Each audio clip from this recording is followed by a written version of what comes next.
Bonjour à tous, aujourd'hui on se retrouve pour une vidéo de déballage des nouvelles Google Stu de chez Eachine. Donc un masque FPV, nouvelle version des Google Swan. Donc, à l'intérieur du packaging, on retrouve une notice d'utilisation,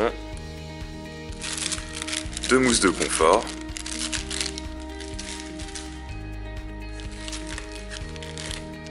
un câble vidéo avec deux lingettes de nettoyage de lentilles, un set d'antennes, une batterie LiPo 7,4 volts 2200 mAh, un chargeur pour la batterie,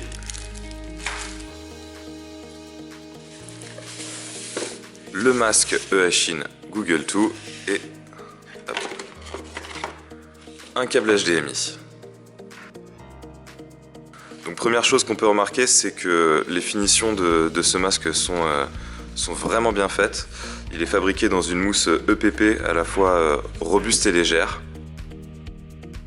On a une sangle 3 points avec un support pour la batterie à l'arrière. À l'avant, on retrouve donc deux antennes, donc pour le récepteur Diversity 5,8 GHz 40 canaux, donc compatible à Band, qui va donc choisir par alternance le meilleur des signaux des deux antennes.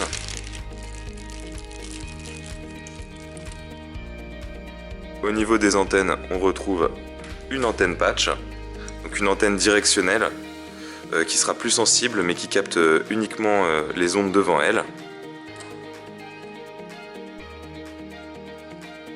Et une antenne champignon qui elle sera moins sensible mais qui captera à 360 degrés.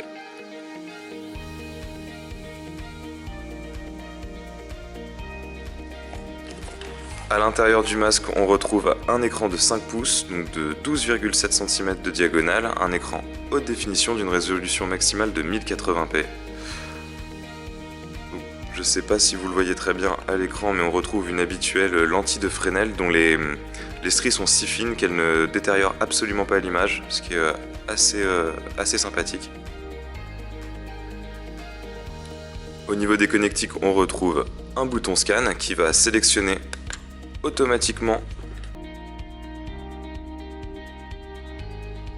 le canal vidéo de votre drone.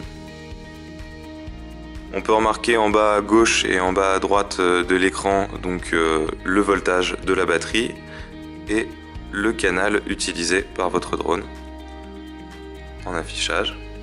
Un deuxième bouton vous permettra de choisir entre les modes du masque, donc là en AV entrant,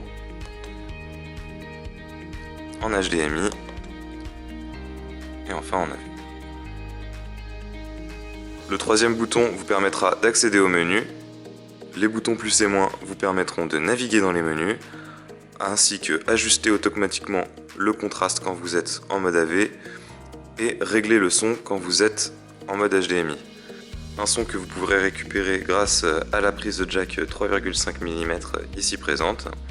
Cette prise jack fera aussi office d'entrée vidéo en mode AV-in. Le port HDMI rend compatible ce masque avec le retour vidéo haute définition, comme par exemple avec un Lightbridge 2, un Amimon Connex ou ProSight, mais aussi avec tous les drones DJI. Alors attention, pour certains drones DJI, l'ajout d'un module HDMI à l'arrière de la radiocommande est nécessaire. Vous pourrez retrouver un article de test complet du masque Google Stu sur notre blog dans la description de cette vidéo. Je vous dis à bientôt pour un prochain déballage studiosport.fr.